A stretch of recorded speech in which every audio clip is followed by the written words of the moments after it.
Olá, terceiro ano AFD, terceiro BFD, disciplina Fundamentos Filosóficos e Sociológicos da Educação. Estamos falando acerca do professor Florestan Fernandes, o fundador da Sociologia Crítica no Brasil. Bom, eu falei com vocês sobre mudanças sociais no Brasil no vídeo anterior e o negro no mundo dos brancos. Nesse vídeo falarei sobre capitalismo dependente e classes sociais na América Latina. Eu estou trabalhando com vocês a apostila Autor 12, Florestan Fernandes, na página 13. Se você quiser me acompanhar, que daí eu leio e comento brevemente para que você possa entender. Bom, vamos lá. Na página 13, Capitalismo Dependente e Classes Sociais na América Latina, um livro de 1973. O desafio latino-americano não é tanto como produzir riqueza, mas como retê-la e distribuí-la para criar ao menos uma verdadeira economia capitalista moderna. Aqui ele está falando no contexto de como as exportações do Brasil são de produtos que não são valorizados, ainda hoje permanecem, né? Produtos in naturas, matérias-primas, e as importações são de produtos caros. Então você produz muito, mas uma classe só que lucra com essa produção, a pobreza prolifera no Brasil, e nas relações com os países desenvolvidos, os países subdesenvolvidos sempre se lascam. É o que o Florestan está nos dizendo.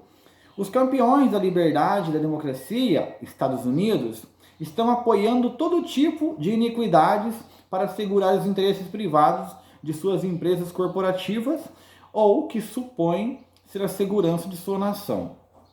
A crítica: se os Estados Unidos são os chamados reis da liberdade, defendem a liberdade a qualquer custo, como explicar que o mesmo país que defende a liberdade em seu território apoie ditaduras ao redor do mundo, como apoiou a ditadura brasileira? Então, para Florestan não faz sentido. Os Estados Unidos, na perspectiva do professor Florestan, não são uma potência democrática, são uma potência que são geridos, conduzidos não pelo viés da liberdade e da democracia, mas do lucro. O que importa aos norte-americanos é: esse governo no país da América Latina vai ser benéfico, vai ter uma boa relação, eu vou poder lucrar nesse país ou não? Não está preocupado se o regime tortura, se o regime faz com que milhões vão para a miséria. O que os Estados Unidos querem saber é o que eu posso lucrar do Brasil, o que eu posso lucrar da Argentina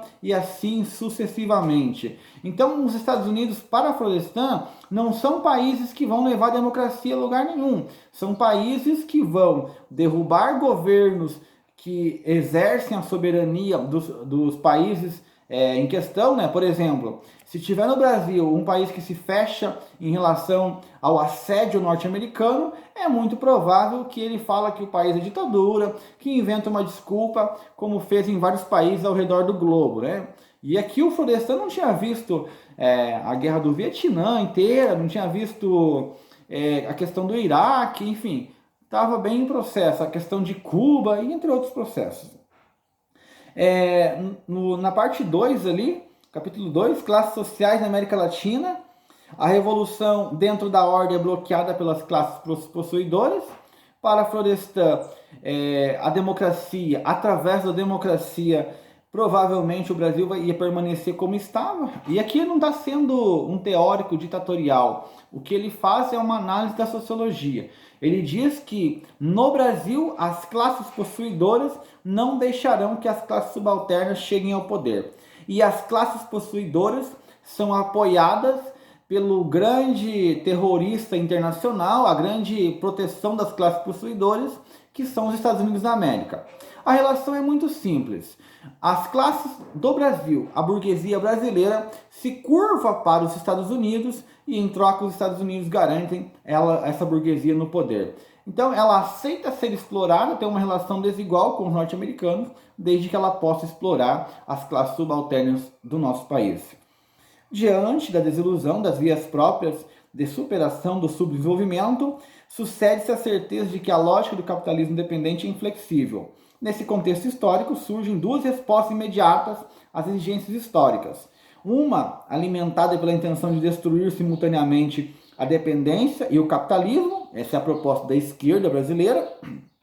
Outra, condicionada pela aspiração de refundir a dependência, agora formulada pela superpotência hegemônica, que é, de certa maneira, a proposta da direita. Então aqui ele está apresentando como que se dá essa relação esquerda-direita. O aburguesamento foi mais forte, na página 14, e completo nas classes que se realizam através do sistema. Contudo, ele não foi tão fraco como se supõe nas classes que constituíram mediante a mercantilização do trabalho. O que ele está dizendo? Que as classes baixas no Brasil compraram essa ideologia burguesa e então tenderão a se manter de acordo com o sistema que está vigente. Com as classes altas e médias, só se propõe a resolver os problemas nacionais que se relacionam aos próprios interesses de classes. Isso aqui eu já tinha falado em mudanças sociais no Brasil. Eu estou falando rápido porque são assuntos que eu já tinha repetido, tá? Em relação aos problemas nacionais, as classes dominantes só resolvem os próprios problemas e não os problemas dos dominados. E aí fala, é interesse da nação, se o Brasil não fazer isso, o país vai quebrar. Normalmente não é o país que vai quebrar, é que eu pretendo fazer com que os empresários X e Y lucrem nessas ações. A revolução contra a ordem por meio da explosão popular e do socialismo é uma possibilidade contra o capitalismo independente. Ela não é fácil por vários motivos. Aqui ele está dizendo como que os socialistas hoje eles não vão poder, não vai ser fácil conseguir uma revolução porque tem uma superpotência armada. Já tinha comentado isso com vocês também. O Estado converte-se uma chave de defesa das classes privilegiadas. É a mesma visão de Marx e Engels. O Estado, para Florestan, tem a mesma concepção do que tem para Engels e Marx.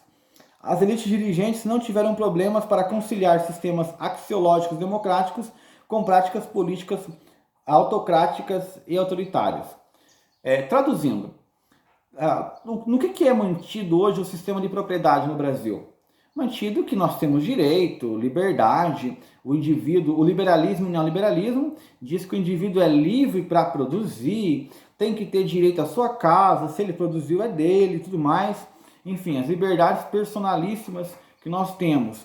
Só que para Florestan, já que essas liberdades são personalíssimas, por que quando a elite está prestes a perder o poder, ela não deixa de abrir mão dessa liberdade? Por exemplo, por que eles apoiam uma ditadura quando correm risco de perder o poder? Por que democracia só é bom quando eles estão vencendo, quando eles estão no poder? Essa a questão. Quando ele fala conciliar sistemas axiológicos, são sistemas de valores. Não adianta eu ter a democracia e a liberdade como valor se eu agir de modo não democrático. É o que o Florestan está nos dizendo.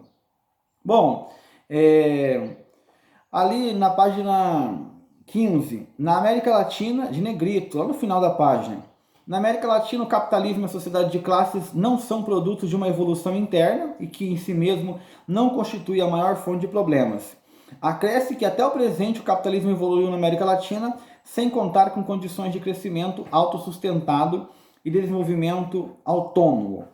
Em consequência, classes e relações de classes carecem de dimensões estruturais e de dinamismos societários que são essenciais para a integração e estabilidade e transformação equilibrada da ordem social. Traduzindo aqui para vocês, na Europa nós temos o chamado Estado do Bem-Estar Social, ou tínhamos o chamado Estados do Bem-Estar Social. Então, o capitalismo se deu por etapas, conforme eu falei também no vídeo anterior. E assim, você desenvolve o capitalismo desenvolvendo todas as camadas sociais, ou pelo menos desenvolvendo melhor as camadas sociais. Agora, no Brasil não, no Brasil é um sistema que foi importado e dessa maneira sem pensar nas condições, sem pensar na estrutura e o que iria fazer com as classes de baixo. Então a riqueza ela se dá, na perspectiva de Florestan, através de uma exploração muito próximo da escravidão.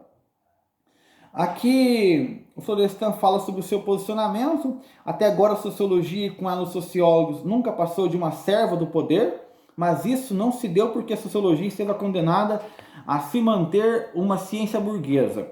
A razão é outra. As universidades, os centros de pesquisa e os condicionamentos exteriores da própria sociedade impregnaram a sociologia e com ela os sociólogos, de orientações ideológicas que neutralizam todas as dimensões do conhecimento sociológico, que possam transcender e negar a ordem social existente e, portanto, ajudar a superá-las.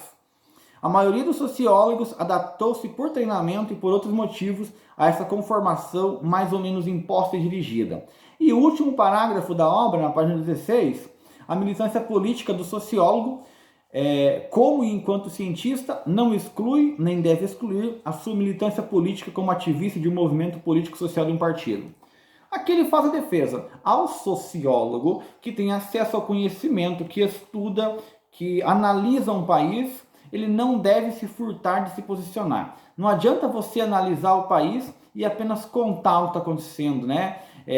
Para usar um termo do Marx. O Marx falava assim, os materialistas, os filósofos alemães interpretaram a realidade, importa transformá-la. Então é o que o Florestan está falando. Quando você conhece a sociedade, o funcionamento da sociedade, você tem que se comportar, tem que se posicionar em relação a esse tema. É isso que ele está dizendo em Capitalismo Dependente de Classes Sociais da América Latina. Resumindo a obra, eu estou falando bem acelerado porque eu quero fazer duas pequenas obras no mesmo vídeo.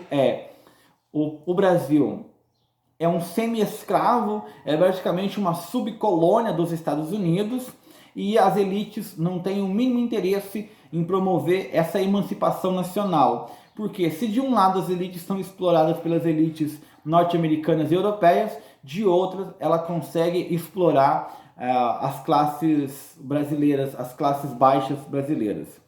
Na mesma linha, tem uma obra de 1975, Sociedade de Classes e Subdesenvolvimento. Então, fala um pouquinho ainda sobre essa linha do capitalismo dependente.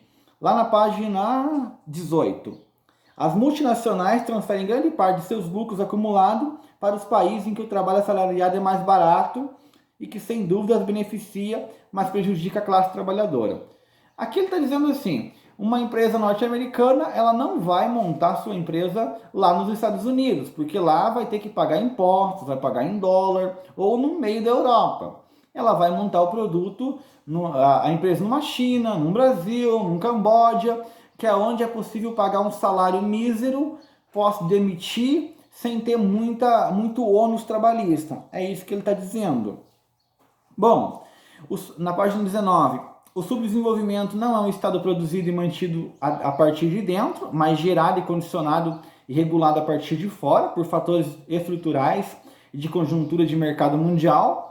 Nesse contexto, ele falaria mais tarde, o professor falaria em 1981, em entrevista a Vox Populi, por exemplo, que mesmo um governo que queira mudar o país, com o sistema de político vigente, ele não vai conseguir mudar, porque as regras do jogo, como que vai funcionar a economia política, perpassam muito por decisões de fora. E na primeira crise que tiver, os Estados Unidos vão apertar o cerco e o país vai ser, o subdesenvolvido vai ser afetado por essa sanção. Então ele fala que não dá, pela via do capitalismo, o professor Florestan Fernandes não vê uma possibilidade do Brasil sair desse estágio de subdesenvolvimento.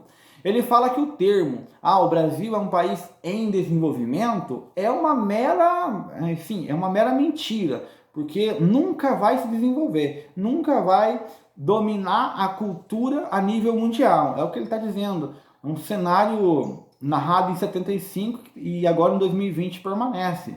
Continuamos em desenvolvimento, continuamos com a tecnologia atrasada, continuamos com nossas exportações in natura, continuamos com as exportações agrícolas no potencial que está, nossa tecnologia de ponta é pífia, as universidades ainda estão bastante esvaziadas pelo que foi feito pela 5692/71 e por aí vai.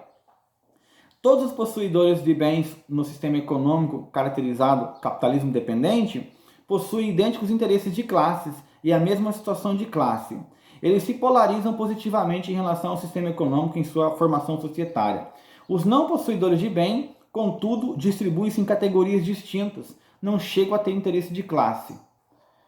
Vamos respirar um pouquinho. O que o Florestan está falando aqui? As pessoas que possuem, elas têm a mesma orientação. O empresário, durante a ação política do empresário, é sempre a mesma. Eles vão votar em alguém da direita, em alguém que mantém essa lei vigente. Já a classe baixa, que não tem, você vai achar na classe baixa alguém que é socialista, alguém que é capitalista, que é revolucionário. Um elimina o outro. Então as pessoas se odeiam. Eles não têm a solidariedade de classe que deveriam ter. Afinal, eles estão no mesmo barco, mas um vai contra o outro. Seria como se você fosse jogado no rio, um remasse para um lado e outro remasse para o outro. É o que o Florestan está falando da nossa sociedade brasileira. Eles se dividem, eles não lutam, eles não participam da luta de classe. Ao invés de ser possuidores contra não possuidores, possuidores de um lado, não possuidores de dois lados, de três, de 10 lados distintos, não se unificam para enfrentar os problemas nacionais. O homem rústico, socializado para a vida moderna, em condições rurais e urbanas, passa a pertencer à sociedade de classes e deixa de ser um risco à violência explosiva em potencial. Ele passa a ser trabalhador, a ser assalariado, confiar que através do salário ele pode viver amigavelmente. Então não é mais um revolucionário, é alguém que defende o sistema. Muita coisa depende, positivo ou negativamente, do mercado externo e de suas variações conjunturais ao longo do tempo. Por fim, ele fala que a nossa sociedade subdesenvolvida, as classes não possuidoras, elas vão ajudar a conservar as próprias cadeias, as próprias dominação, porque acreditam que trabalhando, seguindo as regras, quando alguém fala, por exemplo, deixa eu dar um exemplo bem típico aqui, quando alguém fala assim, teve um massacre no Carandiru, aí a pessoa vai lá e fala, mas quem estava lá? Tava só bandido, quem matou, quem fez isso, quem fez aquilo. E o que significa isso? Significa que, na perspectiva do cidadão conformado, toda lei ela tem que ser obedecida. Não importa se ela é justa ou se ela não é. E pode ser que alguém violou uma lei, não estou dizendo no caso do homicídio, não estou dizendo no caso do pedófilo, pode ser que alguém violou uma lei na pior das condições. Quem que fez a lei? Normalmente a lei ela é feita pela vontade das classes dominantes, ou seja, ela é feita por alguém que tem interesse nisso. E se você viola, você vai responder. Então, o Estado ele atua como alguém que prende, como na perspectiva do Florestan Fernandes, tá? Como alguém que prende, que pune quem viola a legislação, e a própria classe que sofre a punição concorda com a lei. Ela não se pergunta se essa lei é justa, ela não se pergunta se vale a pena seguir isso, se vale a pena manter o sistema como está. Ela já acha que aquilo é natural, deve apenas obedecer de modo cego, quem não obedece deve ser punido mesmo. Então essa é a perspectiva. Colocando aí em termos de, para você ter uma ideia, seria como se eu tivesse hoje, falasse assim, olha, quem vai fazer a lei, dois times vão ficar responsáveis pela lei. De um lado Flamengo, de outro lado Corinthians. Só que os dirigentes do Flamengo vai fazer a lei. E aí os dirigentes do Corinthians têm que seguir aquela lei. Você pode ver que os dirigentes do Corinthians não iriam aceitar aquilo. Por que não iriam aceitar? Porque a lei foi feita por alguém parcial, por alguém que tem interesse.